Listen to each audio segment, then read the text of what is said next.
इकडं वा.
हिंदवी स्वराज्याचे संस्थापक राजे छत्रपती शिवराय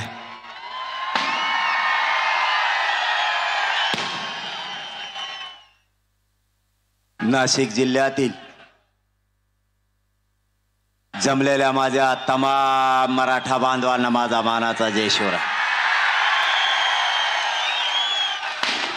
नाशिक जिल्ह्यातल्या मराठ्यांनी नाव काढलंय. नाशिक जिल्ह्यातला मराठा ताकदीने एकजूट झालाय. सगळ्या राज्याला तुम्ही आज दिशा दिली.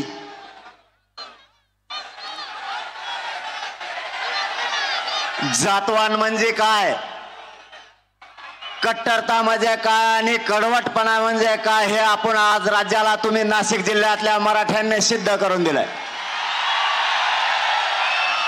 महाराष्ट्रातल्या मराठ्यांना नाशिक जिल्ह्यातल्या मराठ्यांचा गर्व वाटेल इतक्या ताकदीने तुम्ही एकत्र आलात, त्याबद्दल तुमचे मनापासून आभार. मला कधीच करावं वाटत नाही ते आज करावं वाटतंय. आज तुम्ही मराठ्यात बळ वाढवलं, मराठ्यांची कॉलर टाईट केली.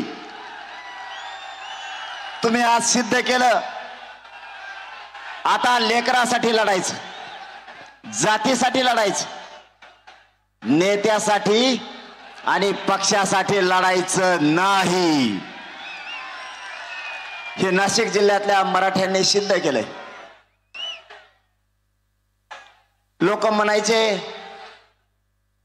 मराठा समाज एक येत नाही पश्चिम महाराष्ट्रातला. तुम्ही तर मराठवाड्यापेक्षाही ताकदीने एकत्र आलात.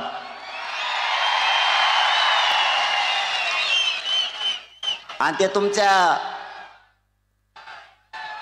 जिल्ह्याला लागलेली साडेसाती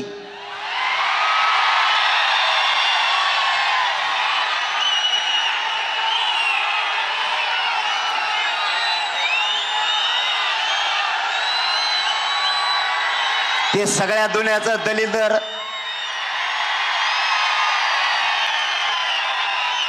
ते म्हणतंय मनोज जरांगेला म्हणा फक्त 8 सीट निवडून आणून दाखवा. तो या जिल्ह्यातली का बघ,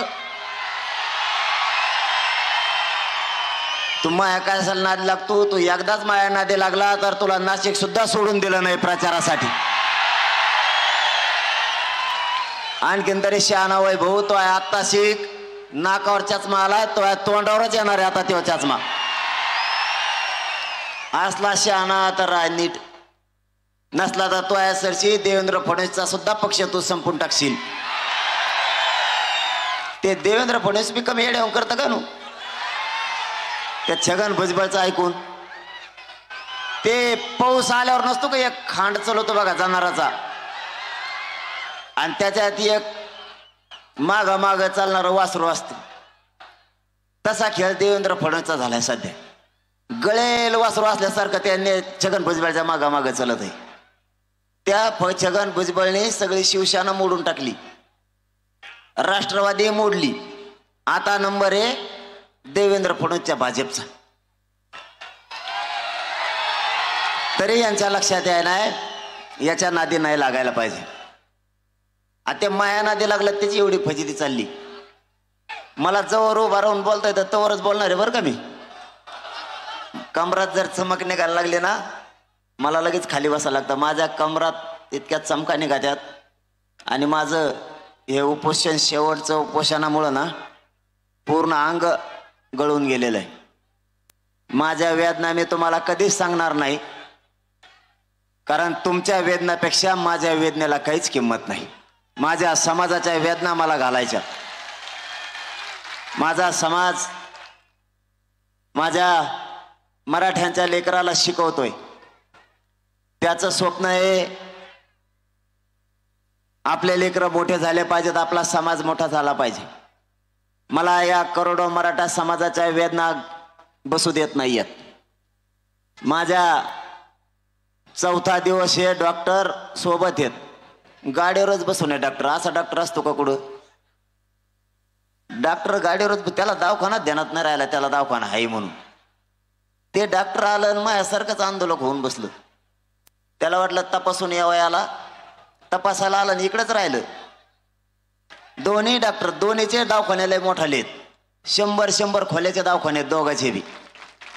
पण दोघांच्या ध्यानात नाही राहिलं आपल्या दवाखाना बंद पडला का सुरू आहे.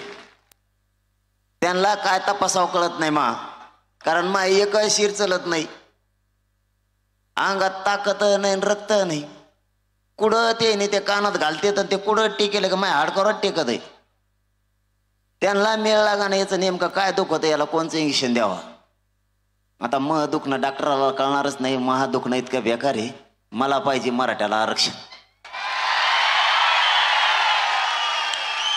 ह्या दुखण्याला नाही मोजित मी, ह्या दुखण्याला मी मोजित नाही, कारण ह्या वेदना काहीच नाहीत इतक्या माझ्या समाजाच्या भयंकर वेदना आहेत.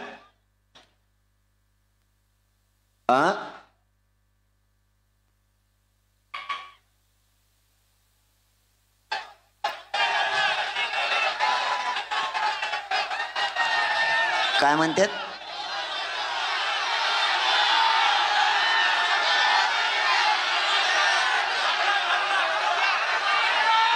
हा हा यावला होय.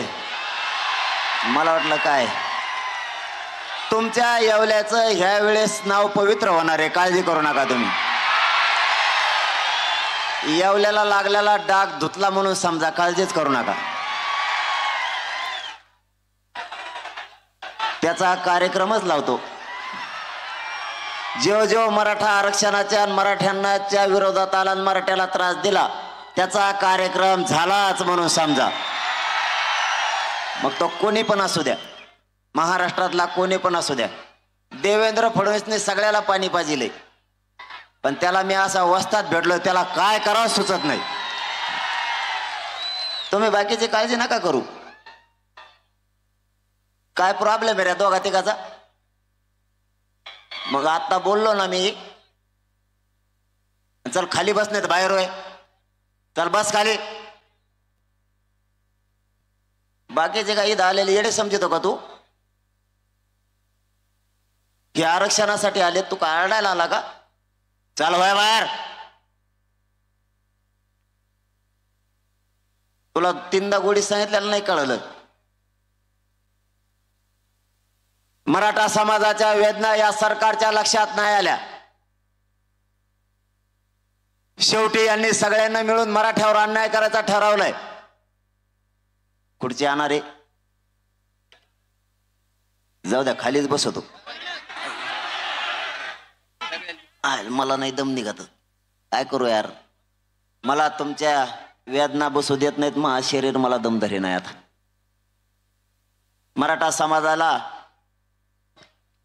मराठा समाजाच्या वेदना याच्यावर बसता नाही मला. मी उभाच राहतो, जाऊन जवळ जे होईन ते होईल. त्याच्यावर बसल्यावर जास्त चमक निघते. नको त्याच्यावर बसल्यावर जास्त चमक निघायला लागली.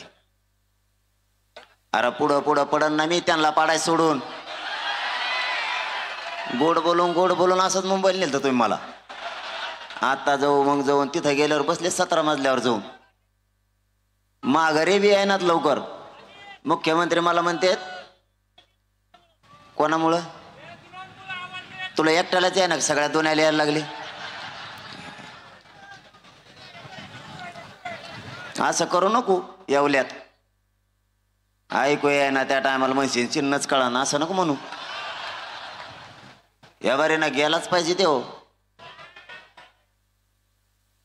त्याने लय त्रास दिलाय.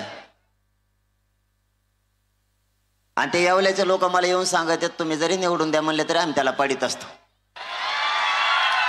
इतके ते बी येऊन करतात. जाऊ द्या, मला वाटतं त्याला लय महत्व देऊ नये आपण. तसले मराठ्याच्या खिशात लय मोठे आहेत. याला लय किंमत दिली का ते जास्त येऊन करते. त्यामुळे त्याला किंमत देऊ नये आपण. आपला विषय मराठ्यांना ओबीसीतून आरक्षण मिळवून देण्याचा आहे. आणि यांचं म्हणणं आहे ते मिळू द्यायचं नाही. मायबाप मराठ्यानो, कुणबी आणि मराठा एक आहे, लक्षात असू द्या. कोणाचा बाप जरी आडवा आला ना तरी मराठ्यांना ओबीसीतूनच आरक्षण मिळवून द्यायचं. कोणी पण आडवं येऊ दे. प्रत्येक जिल्ह्यात नोंदी सापडल्यात. याचा अर्थ मराठा हा ओबीसी आरक्षणात. पहिलं काम करायचंय, नाशिक जिल्ह्यातल्या गावागावातल्या मराठ्यांनी 29 तारखेला अंतरवाली लिहायचं. 29 तारखेला पाडायचे का उभा करायचे?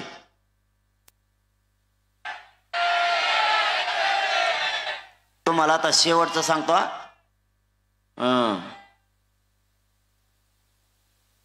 पुन्हा वळवळ नाही करायची. 29 तारखेला ही काय छगन भुजबळची सभा नाही कुणी बी मध्ये बोलायला. खिचडी त्याची इथं खिचडी चालत नाही. इथं राईट कार्यक्रम लावणारे मराठीत आम्ही. ए यार बसू द्या बसू द्या बसू द्या. आता काय नाही करीत तो.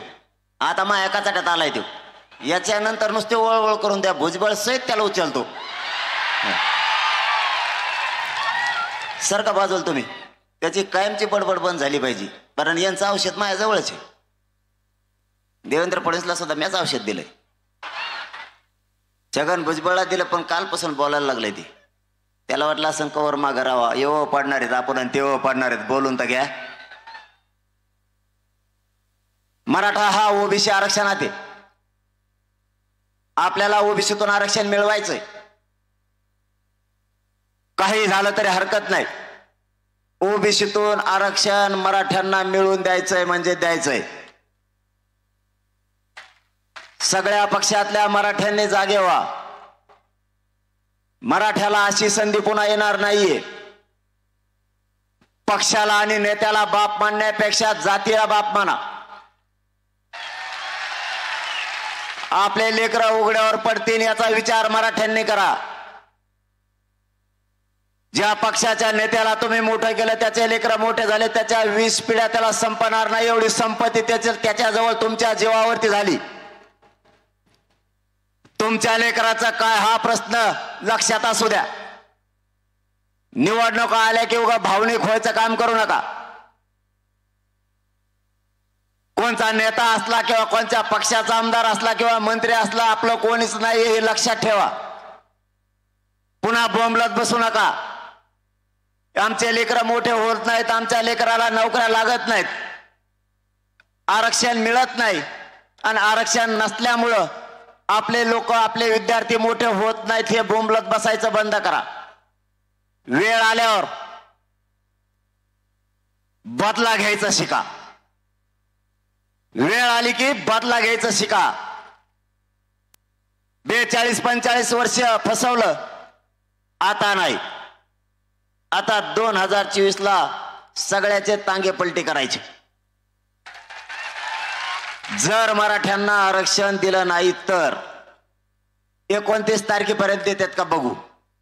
आज 13 तारीख आहे. शंभूराजे देसाई साहेबांचं माझं ज्यावेळेस बोलणं झालं होतं त्यावेळेस मीडियाच्या बांधवाच्या साक्षीनं झालं होतं. त्यांनी सांगितलं होतं की आम्ही 2 महिन्याचा वेळ मागितला होता, परंतु 1 महिन्याचा दिला. 13 जून ते 13 ऑगस्ट 2 महिने बरोबर झाले. कारण नंतर आपण पुन्हा त्यांना 1 महिन्याचा वेळ वाढून दिला, म्हणजे त्यांच्या म्हणण्याप्रमाणात 2 महिने दिले. मला तरी वाटतं आजपर्यंत त्यावरती कसली हालचाल झालेली नाही. याचाच अर्थ सरकारला आपल्याला आरक्षण द्यायचं नाही किंवा भाजपमधले लोक यांना आरक्षण देऊ देणार. नेमका काय डाव हे कोणी सांगायला तयार नाही. नेमका डाव काय कोणी सांगायला तयार नाही. पण नवीन डाव त्यांनी आता आणला. तुम्ही बैठकीला या, ते त्याला म्हणता या आणि हे याला म्हणता या. बोलिलं की हे बी जात नाहीत, नाही ते बी जात नाहीत. मरण आणलं आपलं. महाविकास आघाडी म्हणते आम्ही जात नाहीत. हो राव, खरंच तो मग सारखंच आहे. मी बी तराला लागल्यावर तसंच करीत असतो. कारण आपण काय मोजित नाहीत कोणाला. जातीपेक्षा आपल्यापाशी मोठं कोणीच नाही. हा, जात सगळ्यात मोठी. नेतेन फेतेन हे असले किती काय आले किती काय गेले. त्यांच्यात अंतरवाली पाठच झाली. आता त्यांना एखाद्या बारी इमानात याच्यात गाडीवर जाताना मध्ये रस्त्यात एखादा अंतरवाली नाव जरी दुसऱ्या गावात दिसलं तर ते म्हणतात इकडं कसं काय गाडी आली आपली. इतकं टेन्शन येतं त्यांना अंतरवालीच. अंतरवालीचा मॅपच बंद केलाय त्यांनी. आता तिकडं जायचं नाही म्हणतात. यांनी आपल्यावरती आरक्षण नाही देऊन घाव घालायचं ठरवले. बघा आता डाव यांचे. प्रामाणिकपणानंच नाशिकच्या जिल्ह्यातल्या सगळ्या मराठ्यांनी मला सांगा, आपण एसीबीसी आता 10% दिलेलं आरक्षण मागितलं होतं का? यांनी बळच दिलं. बरं दिलं तर दिलं, त्याची व्हॅलिडिटी दिली नाही.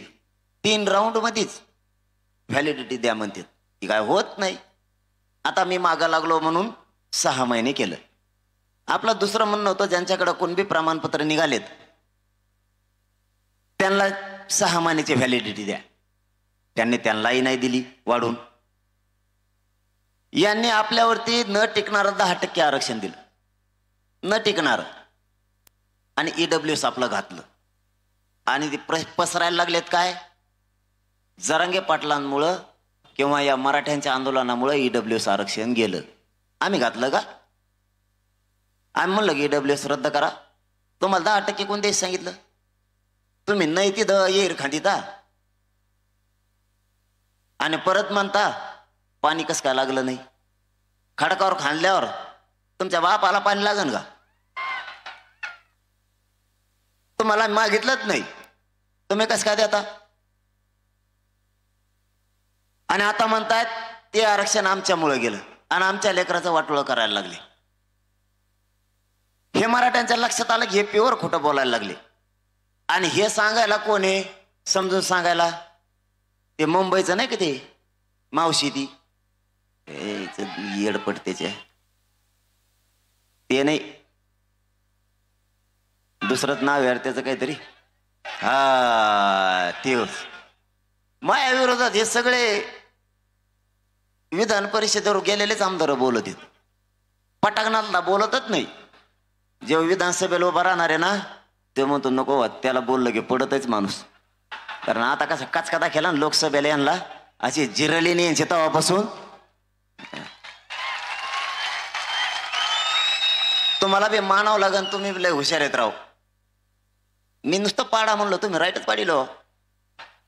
एक जण तर तुमचे झालं तो बात नाही राहिलं.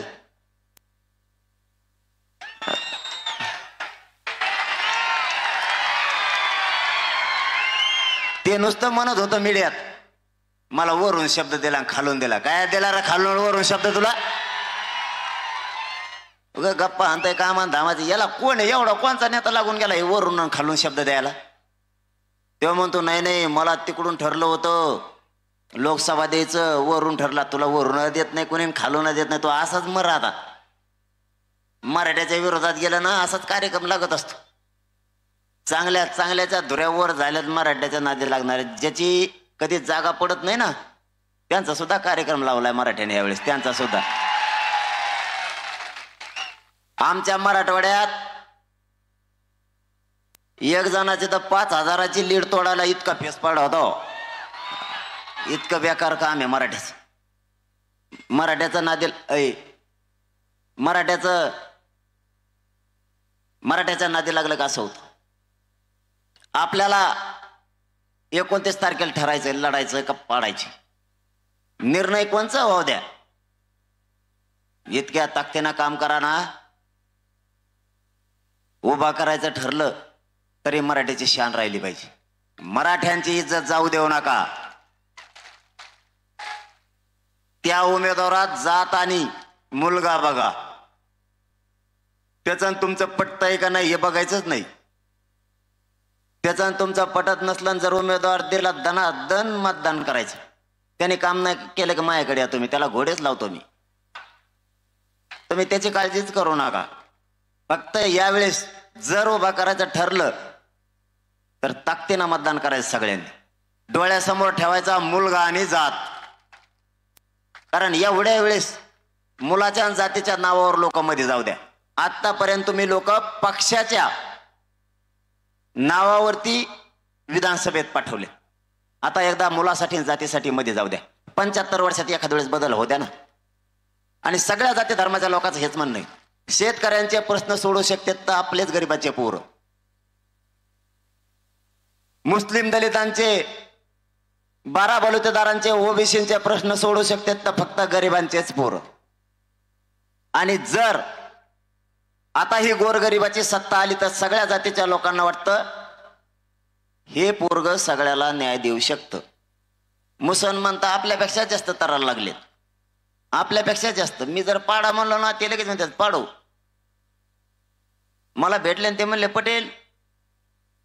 म्हणलं पाडा. ते म्हणले पाडो. म्हणलं पाडो तर पाडो. इकडून सावधच आहेत बघा ते. ही अशी मजा येणार आहे तुम्हाला सांगतो.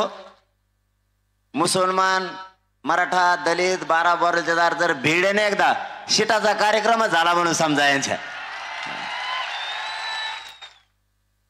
यांचा कार्यक्रम करायला काहीच लागत नाही. औ खाली आल्यावर बसा बसा उलशिक बसा. आता खाली आल्यावर घेऊ.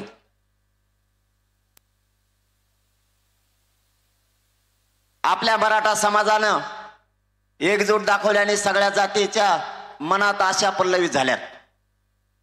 प्रत्येकाला वाटायला लागलं गोरगरिबाची आणि शेतकऱ्यांची सत्ता येऊ शकते. गोरगरिबांना न्याय मिळू शकतो हे प्रत्येकाला वाटायला लागलं. असा या राज्यात आता माणूस न राहिला नेता सोडून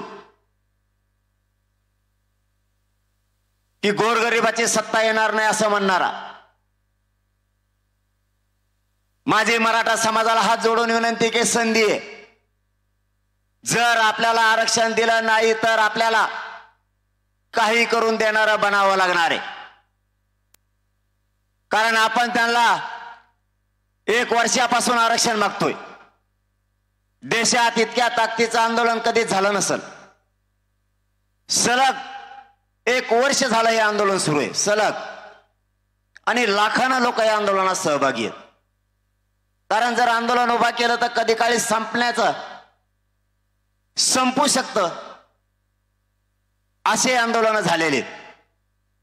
परंतु इतक्या लाखांना आणि इतक्या ताकदीनं हे आंदोलन सुरू आहे की आजही ते आंदोलन संपलेलं नाहीये. आणि ताकद मात्र तीच आहे.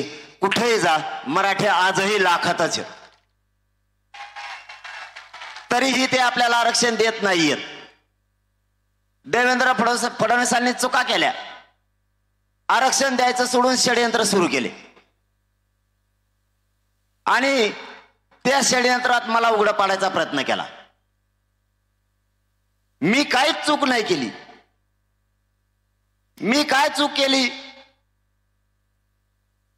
मी माझ्या समाजाला आरक्षण मागतोय.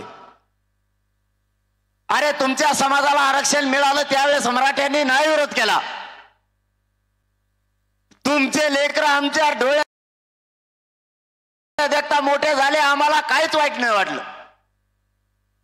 पण आज आमच्यावरती अशी परिस्थिती येऊन थांबली की आरक्षणाशिवाय आम्हाला पर्याय नाही. तर तुम्ही सगळेजण मिळून आमच्या आरक्षणाला विरोध करायला लागलात. हीच का तुमची नियत की मराठा समाज तुम्ही संपवायला निघालात? शेवटी मराठ्यांच्या नादाला लागल्यावर चांगल्या चांगल्याला या मराठ्यांनी पाणी पाजलेले. तुम्हाला पाणी पाजायला वेळ सुद्धा मराठे लागू देणार नाहीत.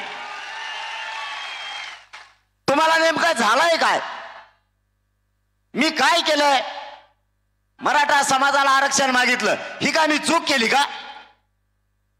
माझी काय चूक नसताना माझ्या विरोधात तुम्ही यासाठी उतरवली. आमची काही चूक नसताना आमच्या छाताडावरती तुम्ही गोळ्या घातल्या. आमची काही चूक नसताना आमच्या आया बहिणीच्या डोक्याच्या चिंदाड्या तुम्ही केल्या. रक्ताच्या थाळव्यात पडलेले आमचे लेकरं कोणा उचलायला सुद्धा त्यांना येत नव्हतं. असं आम्ही नेमकं केलं काय होतं? आरक्षण मागणं म्हणजे काय आमची चूक होती का? तुम्ही एवढ्यावर थांबले नाही तरी लाखो पोरांवरती या राज्यात केसेस केल्या. फडणवीस साहेब, तुम्ही या छगन भुजबळचा ऐकून किती त्रास दिला तरी हे मराठे तुम्हाला पुरून उरल्याशिवाय शांत बसणार नाहीत. तुम्हाला आणखीन या नाशिकच्या पवित्र भूमीतून सांगतो, फडणवीस साहेब, तुम्हाला या पवित्र भूमीतून सांगतो, नाशिकच्या, माझ्या नादाला लागू नका. आरक्षण द्या. नसता मुळात जळ्यासकट तुमचा भाजपाचे उमेदवार उकळून फेकल्याशिवाय मी शांत बसणार नाही.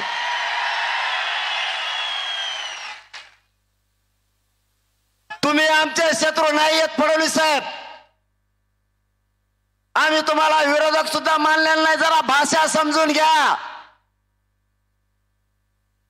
मला फक्त आरक्षणाशी देणं घेणं आहे.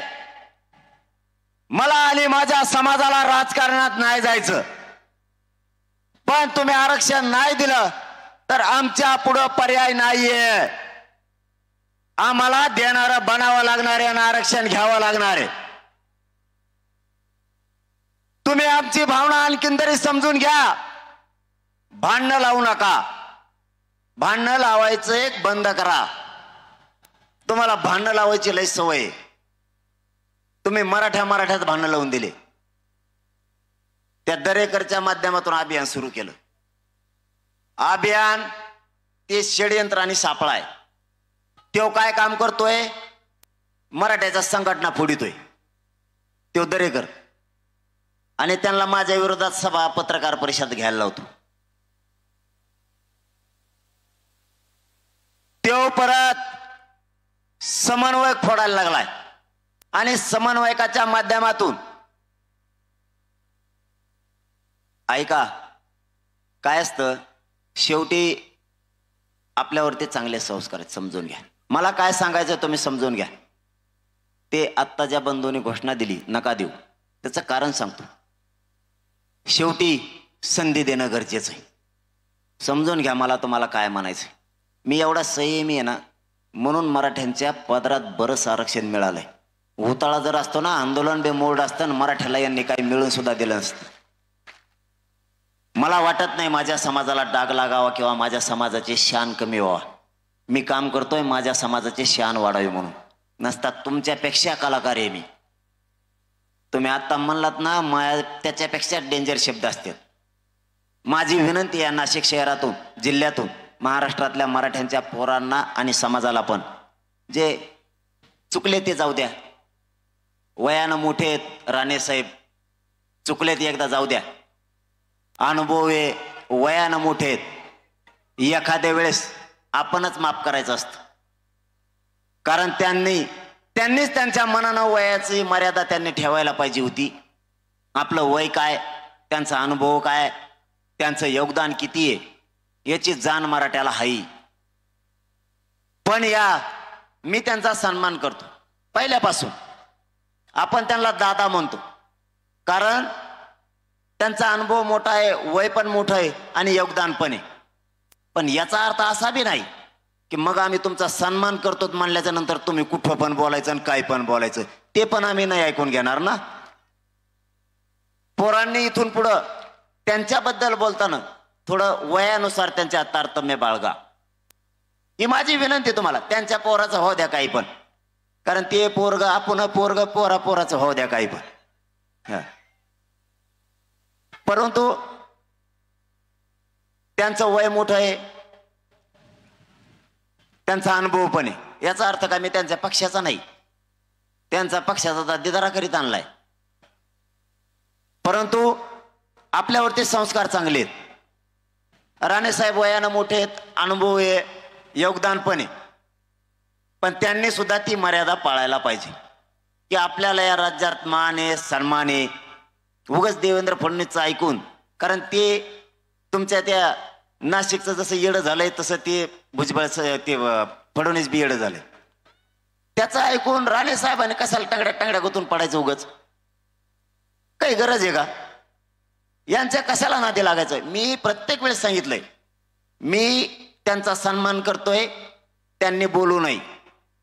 आणि त्यांना जर सन्मान शब्द कळतच नसला तर मग मी जर एकदा बिघडवतो सोडित नाही. मी हे सांगितलंय त्यांना. परत मी आजही नाशिकच्या माध्यमातून इथून सांगतो, मी पाठीमागही निलेश साहेबाला सांगितलं होतं की तुम्ही त्या दोघांना समजून सांगा, आम्ही त्यांचा सन्मान करतोय. मी जर मागं लागलो तर मी सोडणार नाहीये.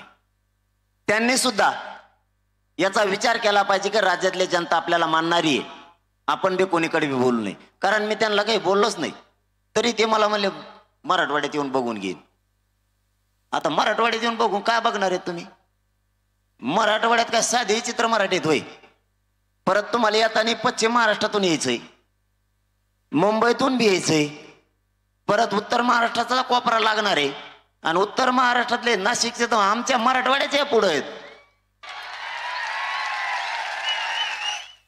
पण गरजच नाही ना. मी म्हणतो हे ऐकून घ्यायची, म्हणायची. आम्ही तुम्हाला पाय लावलाच नाही, कारण आम्ही तुमचा सन्मान करतोय. तुम्ही उगाच बोलता. माझी आज खरंच मराठा समाजाला विनंती आहे, त्यांच्या वयानुसार ते बोलले तरी आपण त्यांना उत्तर नाही द्यायचं. ते पोरा सोराचं काही व्हायना, त्यांच्या पोराचं आपलं कसं का चाला ना. पण शेवटी ते वयानं मोठे आहेत, त्यांचं योगदान आहे. सगळ्यांना बोलताना त्यांच्याविषयी थोडंसं सन्मानाने बोलत जा. लयच हाताच्या बाहेर इशाई गेला तर बघू, लयच हाताच्या बाहेर गेल्यावर बघू ना. दमत ना या पोट्याला. यासाठी मुंबईला नको म्हणतो मी. आता म्हणते चला मुंबईला. काय मुंबईला रे? मुंबईला गेले घे का साधी फजिती नाही होत, माघारीचेच नाहीत. मंत्रालया पुढेच आंघोळीला बसली. लय शान आहे यार तुम्ही. मला पार तिकडे यायचे पोलिस, ते म्हणत ते उठाणराव आंघोळ करताना. आता कोण बसलाय मला काय माहित. इतके एका जणाच्या हाटला पुढेच बसले भात शिजीत. 2 घंटे झाले आता भातच शिजाना. ते परेशान झाले. पोलिस त्याच्याकडे गेले, ते म्हणले ही झोन आहे, कोणचा तरी झोन असतो ना काहीतरी, त्याला काय झोन फिन करतोय माझ्यासारखंच असं ते झोन म्हणल्यावर. तर त्यांनी इतका फेस लावला अंगाला. 2 घंटे झालं तरी त्याचा अंगाचा फेस निघाला आणि त्याला रोड दिसना, रोडवरच झोपलं. आणि हे पुरेच जर तिकडे गेले असते तर वाशीतच होते सगळे. वाशीतला एक बी माणूस तिकडे गेला नव्हता. तर तिथं एक 5-6 बिल्डिंग होत्या, एक तर 17 तळापेक्षा जास्त असून सगळ्यात वर बसलेली. मी बी टेन्शन मध्ये आलो, हे वर गेले कसे, कारण त्या बिल्डिंगला पायऱ्याच नव्हत्या. मुख्यमंत्री मला म्हणतात हे वर कसं काय केलं? म्हणलं मला नाही व्हा माहीत. आणि ते म्हणले मुंबईत आल्यावर काय करते? म्हणलं त्यांनाच जाऊन विचार आता काय करते ती. आणि आता तर पुन्हा म्हणायला लागलेत एक चक्कर हाणून येऊ. मला बी वाटतंय जरा बरेच आमदार येड्यावून करायला लागलेत. मला वाटतं एक चक्कर हाणूनच यावं आपण मुंबईला. त्यांना अशी मस्ती आली. आणि कसल्या आडनावाचे आहेत परत, मेळणे ताळणे कुठं होते काय होते. मराठ्याच्या जीवावर मोठाल्या झालेल्या अवलादी ह्या. असा माज आला यांना. मला वाटतं एक जर राऊंड हाणून आलं ना मुंबईला बरंच राहील. अरे काय मुंबई आपली नाही का? मग जाऊ नाही का आपण? आता बोलणाऱ्या आमदाराचं घर कसं आहे काय आपण बघितलं पाहिजे बाबा. दार कसं आहे त्याचं, काय लावतोय, त्याच्या घराला फॅन कोणचा आहे आपल्याला आणायचा नाही, पण बघायचं आहे त्याच्या घरात काय काय आहे बाबा. फ्रीजचं पाणी पितो का गटारातलं पितोय, बघणं काम आहे ना. शेवटी आपला आहे ना तो. आपल्या माणसाच्या घरी आपण जाऊ नाही का? मग मुंबईत कोणचा कोणचा आमदार बोललेला जरा वाटतं एकदा घर बघूनच यावा आपण कसे कसे येते. आणि सगळ्या मराठ्यांचंही म्हणणं आहे 2 कामं करायची. एक काम म्हणतात निवडणूक लढायची आणि दुसरं म्हणतात एकदा मुंबईला चक्कर हाणून यायची. बघू काय करायचं ते. तुम्ही सगळे येतात का? नक्की खोटं बोलू नका बरं का.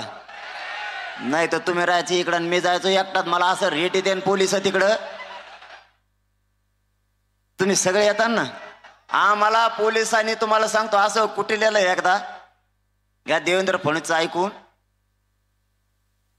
त्यांच्या हातातल्या दांडके मोडे तरी ते मागचं काळ हातात नाही राहत का त्याने सुद्धा आणत होते.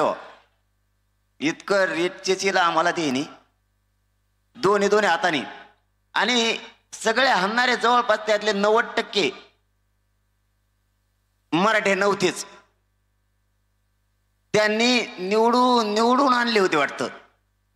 हात नावं त्यांचे आडनावं. कारण ते पोरं खिशावर वाचायचे ना हाणतानी.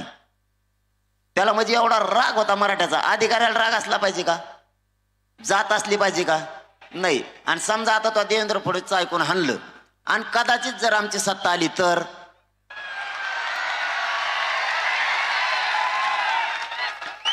तुला आता लय झालं तर तो हाणल्याबद्दल तुला बढती दिली असं आणि दिली पण आमच्या आई बहिणीच्या छाताडात ज्यांनी गोळ्या घातल्या त्यांना बढती दिली. याला म्हणते देवेंद्र फडणवीस.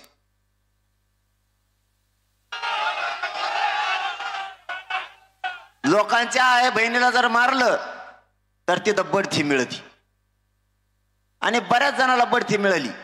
बऱ्याच जणाला म्हणण्यापेक्षा त्यातला एक बी घरी नाही. आता सगळेची सगळे बढत्या देऊन मोठाले अधिकार त्यांना दिलेत. आणि समजा मराठ्यांनी आणि गोरगरीब शेतकऱ्यांनी सत्ता बदलली मग काय होईल? तुम्हाला जातीवाद कशाला पाहिजे मला हे नाही कळत. तुम्हाला काय करायचं जातीवादाचं? त्याच्यामुळं देवेंद्र फडणवीसांनी आणखीन तरी शान व्हावं. शेवटी मराठ्याच्या शक्तीला कोणाची शक्ती पुरत नाही. कोणाचीच. कारण लोकात म्हणे एकदा जर मराठे एक आले एक तर मराठे एक येतच नाहीत. आणि मराठे जर एक आले तर इतिहास घडतो. आणि मराठ्यांनी तो आता घडलेला आहे. माझं तुम्हाला जाता जाता एक विनंती. कारण मला बी लय वेळ दम नाही गाणं इतक्या. कारण नाही सांगत मी समाजाला लय भयानक वेदना आहेत मला.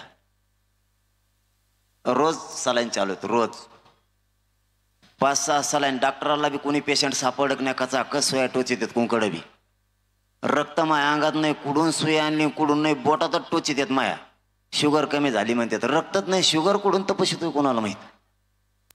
इतकं बेजार केलंय ना मला येईनी. माया शिराला इतके बोक्षे पडलेत. कुंकड सलाईन लावले कुंकडून बाहेर पाणी निघत आहे. डॉक्टराला सुद्धा मेळ लागत नाही. एक दिवस तर डॉक्टरांनी सरकारी डॉक्टर पाठवले होते अंतरवालीत. त्याने माझ्या हाडकाला सुई लावली शिर म्हणून. हात फुगल्यावर म्हणतो हुकलं का गणवा. शिरच सापडणार. मला इतका त्रास आहे ना या उपोषणाचा. पण समाजाच्या लेकराच्या डोळ्यातलं पाणी मला नाही बघू वाटत. इतके हाल आहेत लेकराचे आरक्षणापायी. एका टक्क्याहून अधिकारी बनल्याला हुकायला लागला. एका टक्क्यामुळं ऍडमिशन राहायला लागले. मराठ्यांच्या अधिकाऱ्यांना बढत्या सुद्धा मिळत नाहीत. कव्हा बघा मराठ्याचा अधिकारी त्याच खुर्चीवर आहे. ज्या दिवशी लागला होता ना शेवटच्या दिवसाभोत त्याच खुर्चीवर आहे. त्याच्या खुर्चीला काय फेविकॉल चिटकेलं का काय नो. आमच्या बढत्याच होत नाहीत. यांचे कपा कप पुढं जातात. यांच्या याला काय चाक बशिलेत का? यांच्या तवाच बढत्या होत्या ना आमच्या यांना तुमचे लय हुशार येतं ना. आमचे काय कॉफ्या देऊन पास झाले का? आमच्या बढत्या कसं काय होत नाहीत? आम्हाला केंद्रीय कॉलेज नाही. आमचे सगळे हालच. उच्च शिक्षण आम्हाला नाही. काय पाप केलं आम्ही? आम्हाला आरक्षण नाही. माझी तुम्हाला जाताना विनंती एकजूट नाही फुटू द्यायची बरं का. आपलं कोणी नाही. मला तुमच्याशी खूप बोलायचं होतं पण माझे शब्द आता कमी व्हायला लागलेत फुटायला. कारण जशा जशा चमका निघतात तसा तसा त्रास व्हायला लागलाय. माझे मायबाप मराठ्यांना एक हात जोडून विनंती, समाज आणि समाजाचे लेकरं उघडे नका पडू देऊ बरं का. शेवटी तुम्ही ज्या पक्षाला आणि ज्या नेत्याला मोठं केलं तो आपल्या बाजूने नाही उठत. त्यांचे संसार मोठे झाले मराठ्या हो. तुमच्या लेकराच्या आयुष्याचं काय? कधी काळी तरी विचार करा आणि भानावर या. नाही बरं का आपल्या जात आणि जातीचे पोरं मरू द्यायचे. बघा जरा त्या लेकराच्या जवळ बसून आरक्षण नसल्यामुळं त्याचे काय हाल आहे. आरक्षण नसल्यामुळं मराठ्यांची किती भविष्य धोक्यात आलेत. तुम्हाला माझे तळतळीनं हात जोडून विनंती आहे, या राजकीय लोकांना मोठं करण्यापेक्षा आपल्या लेकराला मोठं करायचं शिका. पक्षाचे झेंडे उचलण्यापेक्षा आणि पक्षाला मोठं करण्यापेक्षा किंवा त्या नेत्याला मोठं करण्यापेक्षा आपल्या लेकराला मोठं करा. आपली शान वाढल, आपला मराठ्यांची शक्ती वाढल. आणि माझा मराठाकडं एकच म्हणणं आहे, मी जरी मरणाचा घटका मोजत असलो तरी तुमची शक्ती आणि बळ वाढवल्याशिवाय मनोज जरांगे एक इंच सुद्धा मागे सरकणार नाहीये. मी यांना फुटत नाही आणि मॅनेज पण होत नाही, तुम्ही काळजी करू नका. कारण माझा समाज माझ्यासाठी मोठा आहे. फक्त मराठी पक्षाच्या बाजूने ओढू नका. तुम्ही जर पक्षाच्या बाजूने ओढलं तर तुमच्या लेकराचा तुमच्या हाताने तुम्ही वाटोळं केलं म्हणून समजा. काहीही होऊ द्या, आपल्याला आरक्षण ओबीसीतून मिळवायचं. आणि देवेंद्र फडणवीसला आणि या छगन भुजबळला दंगली घडवायच्यात राज्यात. दंगली होऊ द्यायच्या नाही. त्या राज्यात शांतता राहिली पाहिजे, कायदा सुव्यवस्था बिघडली नाही पाहिजे. जबाबदारी मराठ्यांच्या खांद्यावर हे लक्षात असू द्या. यांना काहीतरी कुरापती काढून दंगली घडवायच्यात, कारण तसं यांचं षडयंत्र आहे. ते षडयंत्र आपल्याला हाणून पाडायचं. यांनी कितीही डाव टाकले तरी ते त्यांचे यशस्वी होऊ द्यायचे नाहीत. खेड्यापाड्यातल्या ओबीसींचा आणि मराठ्यांचा एक जीव आहे. नेते विरोधात गेले म्हणजे समाज विरोधात गेला नाही. आजही मराठा समाजाचं ओबीसी समाजाशिवाय धकत नाही आणि ओबीसी समाजाचं ही मराठ्यांशिवाय धकत नाही. आम्हाला दोघांनाही एकमेकाच्या मदतीची आवश्यकता आहे. काय झालं? मला वाटलं आरक्षण आणलं का ग? मला वाटलं छगन भुजबळच आला. ते असाच येतो बघा, खालून याच्या बाजा खालून त्याच्या बाजा खाली निघन, त्याच्या बाजा खालून याच्या बाजा खाली निघन. त्याला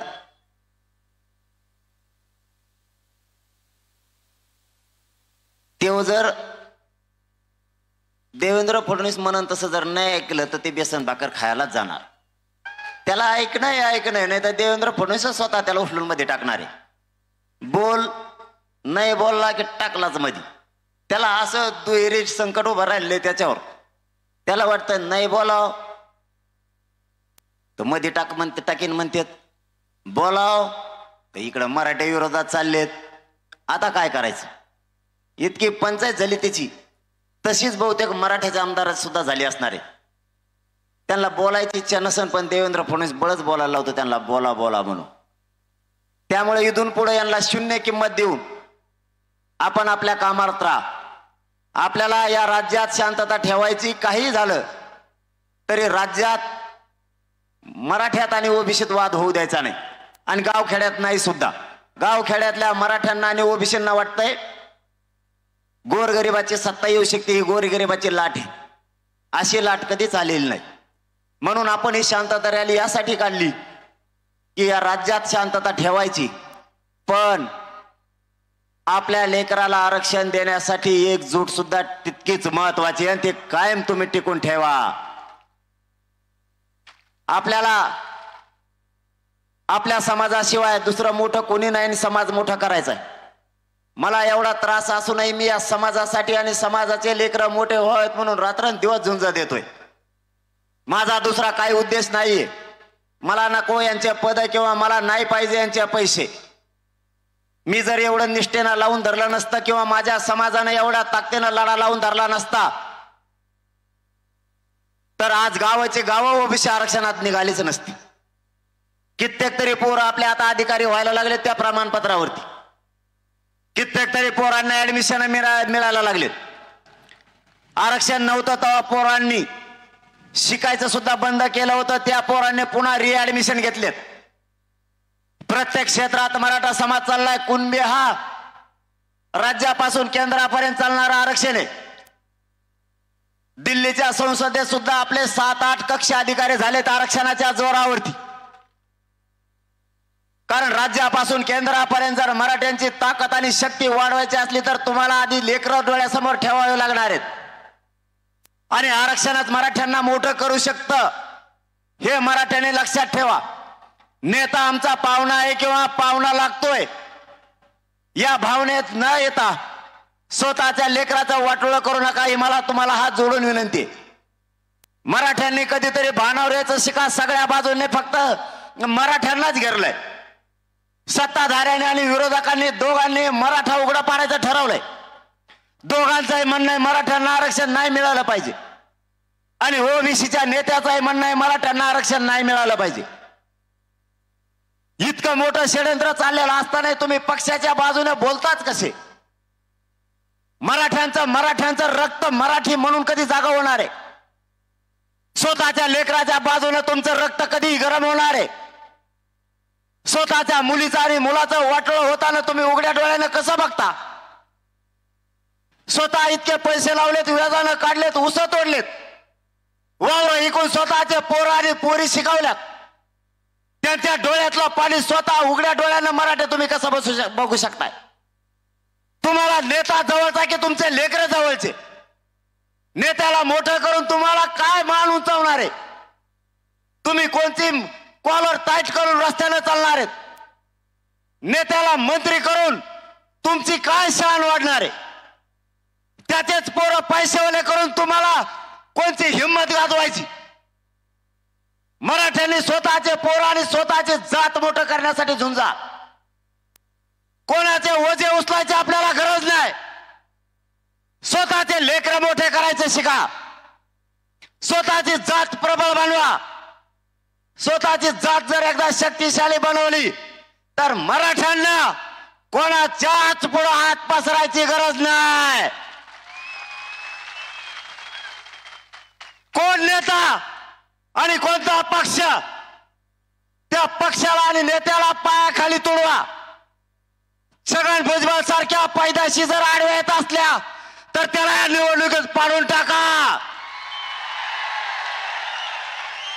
जातीपेक्षा आणि लेकराच्या पुढं कोणत्याच पक्षाला किंमत देऊ नका. या जगात आपलं कोणी नाही. लेकरं उघड्यावरती सोडून नेत्याला मोठं करून छाती बडवीत बसू नका. मराठ्यांनी मर्दानगी जागी करा. मराठ्यातला क्षत्रिय जागा होऊ द्या. स्वतःची जात आणि लेकर संपता कामा आहे. तुम्ही जातवान मराठी असाल तर स्वतःची जात आणि मुलं मरू देऊ नका. यापुढं मराठ्यांनी मुलाच्या आणि मुलीच्या डोळ्यात पाणी बघू नका. जातवान मराठी असाल तर पक्षाला महत्व न देता स्वतःचे लेकरं मोठं करण्यासाठी आता झुंज द्या. या जगात स्पर्धा वाढली. स्पर्धेच्या युगात मुलाला आणि जातीला टिकून धरा. लोक खूप पुढे गेलेत. एकजुटीच्या जोरावरती त्यांनी त्यांचा समाज मोठा केलाय. माझ्या समाजाचं काय? एवढा ध्यास घेऊन रात्रंदिवस मी जगतोय. एक एक क्षण माझ्यासाठी महत्वाचा आहे. कोणत्या क्षणाला मरण येईल मला माहित नाहीये. सगळे माझ्या हातवरती टपलेत. सगळ्यांनी मलाच उघडं पाडायचं ठरवलंय. सगळे जण दात घासून येत माझ्यावरती. माझं स्वप्न घेऊन मी उभा आहे. मला शारीरिक वेदना असल्या तरी माझ्या स्वप्नापासून मी लांब जात नाहीये. माझं स्वप्न आहे माझे मराठ्यांचे पोरं मला अधिकारी झालेले बघायचे आरक्षण देऊन. एवढ्या वेदना फक्त मी माझा समाज शक्तिशाली बनवण्यासाठी वेदना सहन करतोय. मी इंचभरही मी बघितलेल्या स्वप्नापासून बाजूला जात नाहीये. मी क्षत्रिय मराठा आहे. मराठ्यांशी गद्दारी करणारी पैदास आणि औलाद माझी नाहीये. मला नको यांचा पैसा आणि पद. मला फक्त माझा मराठा समाज मोठा करायचा आहे. माझ्या समाजाला त्रास दिल्याला मला सहन होत नाही म्हणून मी वेदना सहन करतोय. माझ्या शरीराच्या वेदनेपेक्षा माझ्या करोडो समाजाच्या वेदना माझ्यासाठी महत्वाच्या आहेत. त्याला क्षत्रिय मराठा म्हणलं जातं. मैदानात उतरल्यावर मी मागे सरकत नाही. क्षत्रियांचा धर्म आहे मैदानात उतरायचं नाही. आणि जर मैदानात उतरला तर विजयाचा टिळा लावूनच घरी यायचं किंवा मरूनच वापस यायचं. माई बापाओ, जात मोठी करायची. सत्ताधारी असो नाही तर विरोधक असो यांना महत्व देत बसू नका आणि यांच्या दबावात सुद्धा येऊ नका. एकजुटीने राहा. एकजूट वाढवा. पक्ष करत बसू नका. हे 5 वर्षातून एकदा येत आहे. हे मोठं होतील. पण जर तुम्ही पक्षाच्या मागे पळाला तर पुढच्या पिढ्या मराठ्यांच्या तुम्हाला माफ करणार नाहीत. तुमचा नातू तुम्हाला विचारणार आहे आमच्या आरक्षणासाठी भविष्यासाठी का लढला नाहीत. कोणाची तरी बहीण विचारणार आहे. कोणाचा तरी भाऊ विचारणार आहे आमच्यासाठी का लढला नाहीत. आता तरी मराठ्यांनी भान ठेवा आणि भानावर या. मी शेवटी जाता जाता पुन्हा विनंती करतो एकजूट असू द्या. महाराष्ट्र जागा करा आणि सगळ्यांनी जाऊ द्या गाडीत न्या त्यांना. अँब्युलन्स आहे का? चक्कर आली वाटतं त्यांना. हाय बोलत येते. जाऊ द्या गाडीत जाऊ द्या रे. अँब्युलन्स मध्ये जाऊ द्या. अँब्युलन्स कुठं आहे? हा इथं जवळच लागलं सुईला. येऊ द्या इकडं. डॉक्टर आहेत आमच्याकडे लय मोठे. मला तपासायला ठेवलेत ना माहिती. देवेंद्र फडणवीस तर का डॉक्टर द्या ना आम्हाला. मग आम्ही आमचेच डॉक्टर केलेत. पेशंट बसायच्या आधीच अँब्युलन्स पळते काय? लय तापड हो देवेंद्र फडणवीसचा ड्रायव्हर.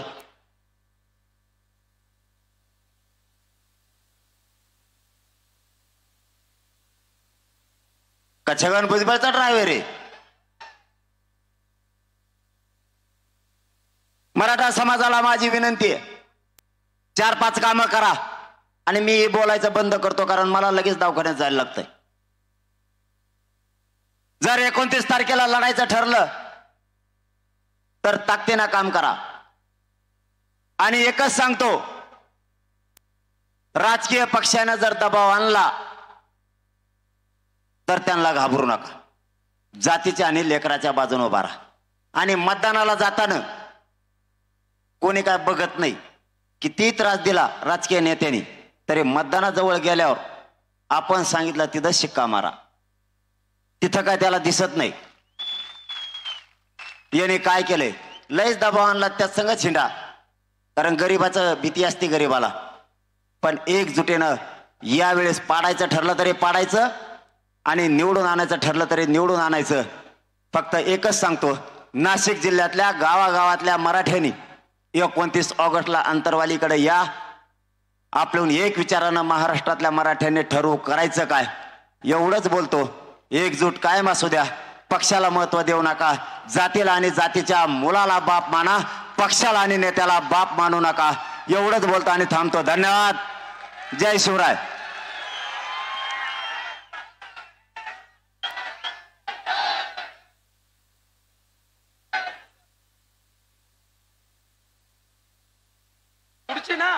हा नाही पुढच्या टप्प्यात घेऊ आपण. खानदेशचे तुम्ही जे विदर्भातून लोक आहेत ना, यांच्यासाठी आपण दुसरा टप्पा टाकणार आहे. मी आता आंतरवालीकडे लगेच निघणार आहे, कारण मला हॉस्पिटलला ॲडमिट व्हायला लागतंय. तुम्ही 14 तारखेला किंवा 15 तारखेला या. आणि एक सांगायचं राहिलं, मीडियाच्या बांधवाच्या माध्यमातून सांगतो की उद्या 14 तारखेपासून ते 20 ऑगस्टपर्यंत, 14 ऑगस्ट ते 20 ऑगस्टपर्यंत राज्यातल्या सगळ्या मतदारसंघातल्या बांधवांनी आंतरवालीकडे आपण आपला डाटा घेऊन यायचंय. 14 पासून त्याची सुरुवात 20 तारखेपर्यंत केली जाणार आहे. आणि आपण 29 तारखेला आंतरवालीकडे सगळ्यांनी यायचंय हे सांगतो, कारण मला आता आंतरवालीकडे निघणं अत्यंत गरजेचं आहे, कारण माझी तब्येत जास्त मला त्रास द्यायली. तुम्ही सगळ्यांनी ताकद दिली, ताकदीनं जमलात, त्याबद्दल नाशिकच्या आणि जिल्ह्यातल्या मराठ्यांच्या चरणी मनापासून नतमस्तक होतो. अशीच मायबापा एकजूट असू द्या. तुमची शान वाढवल्याशिवाय मी गप बसणार नाही. तुम्हाला मान खाली घालून जगावं लागल असं एकही पाऊल मी कधीच उचलणार नाही. हे शब्द देतो आणि थांबतो. धन्यवाद. जय शिवराय. आणि जाताना सगळ्यांनी दम्माने जा, गाड्या पळू नका, दम्माने गाड्या हाना, कारण ही शांतता रॅली. पोलीस प्रशासनाच्या दादांच्या वतीनं सहर्ष स्वागत. आपण या चौकात दादा, भारत स्वतंत्र झाल्यापासून कधी सभा झाली नव्हती, ती फक्त तुमची ही ऐतिहासिक सभा या चौकात झालेली आहे. पोलीस प्रशासनाचे आम्ही मनापासून स्वागत करतो.